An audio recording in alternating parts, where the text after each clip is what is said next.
नमस्कार, आप देख रहे हैं खबर दस्तक। सुबह की 10 बड़ी खबरों में आपका स्वागत है। रुक करते हैं खबरों की तरफ।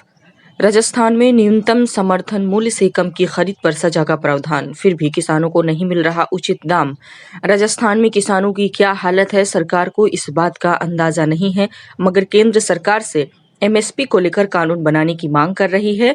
हद तो यह है कि विधानसभा में जो कृषि कानून राजस्थान सरकार ने पास किया है उसमें एमएसपी से कम खरीद पर सजा का प्रावधान है, मगर पूरे राजस्थान में एमएसपी से कम पर खरीद हो रही है। यानी जो कानून बनाया है वो भी किसानों के साथ मजाक है। सुपरस्टार रजनीकांत जनवरी में बनाएंगे अपनी पार्टी, साल के आखिरी दिन होगा ऐलान। बता दें कि इससे पहले रजनीकांत ने अपने सियासी सफर के शुरुआत का ऐलान भी 31 दिसंबर 2017 को किया था। आपको बता दें कि तमिलनाडु विधानसभा का चुनाव 2021 में होना है। एक्टर रजनीकांत ने ऐलान किया था कि उनकी पार्टी के 60 से 65% उम्मीदवार 40 से 50 वर्ष की आयु के होंगे।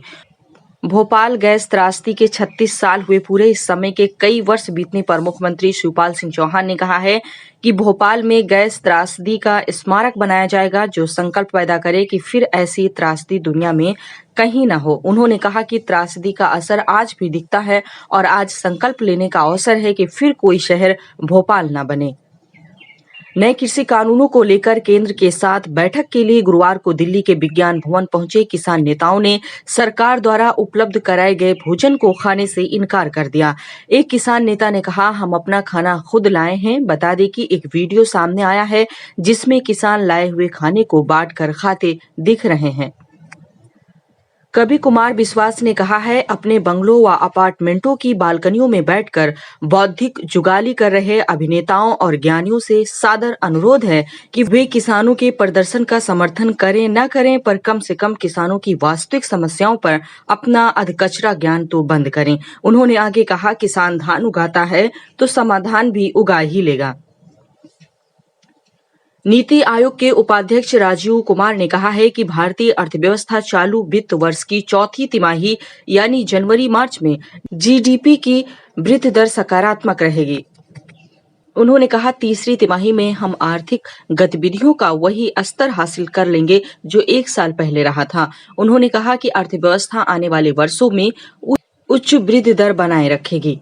ममता सरकार का बड़ा तोहफा, सरकारी कर्मचारियों के डीए में 3% बढ़ोतरी का किया ऐलान। गौरतलब है कि बंगाल में अगले साल चुनाव होना है और इस बार बीजेपी बंगाल में टीएमसी के लिए चुनौती बनकर उभरी है। ऐसे में टीएमसी वोटरों को लुभाने का कोई मौका नहीं छोड़ रही है। एक्शन में बिहार की नीतीश सरकार एक साथ 600 से ज्यादा पुलिसकर्मियों पर की कार्रवाई, 85 हुए बर्खास्त। भ्रष्टाचार के खिलाफ जीरो टॉलरेंस की नीति अपनाते हुए नीतीश कुमार सरकार ने ये कार्रवाई की है। बर्खास्त हुए वे कर्मी हैं जिनके खिलाफ भ्रष्टाचार में शामिल होने को लेकर विभागीय कार्रवाई चल रही थी।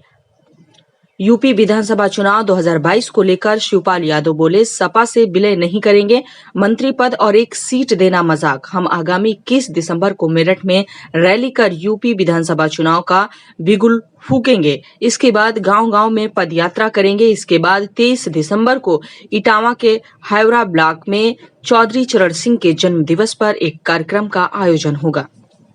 पूर्व पाकिस्तानी प्रधानमंत्री नवाज शरीफ को इस्लामाबाद हाईकोर्ट ने बुधवार को घोषित अपराधी करार दिया। भ्रष्टाचार के 2 मामलों को लेकर कई बार समन भेजे जाने के बावजूद शरीफ कोर्ट के सामने पेश नहीं हुए हैं। वो पिछले साल के नवंबर से लंदन में हैं, जब उन्हें इलाज की खातिर 4 हफ्ते के लिए विदेश जाने की अनुमति मिली थी। आज सुबह की 10 बड़ी खबरों में इतना ही। अन्य खबरों के लिए यदि आपने अभी तक हमारा YouTube चैनल सब्सक्राइब नहीं किया है तो तुरंत सब्सक्राइब कर लें।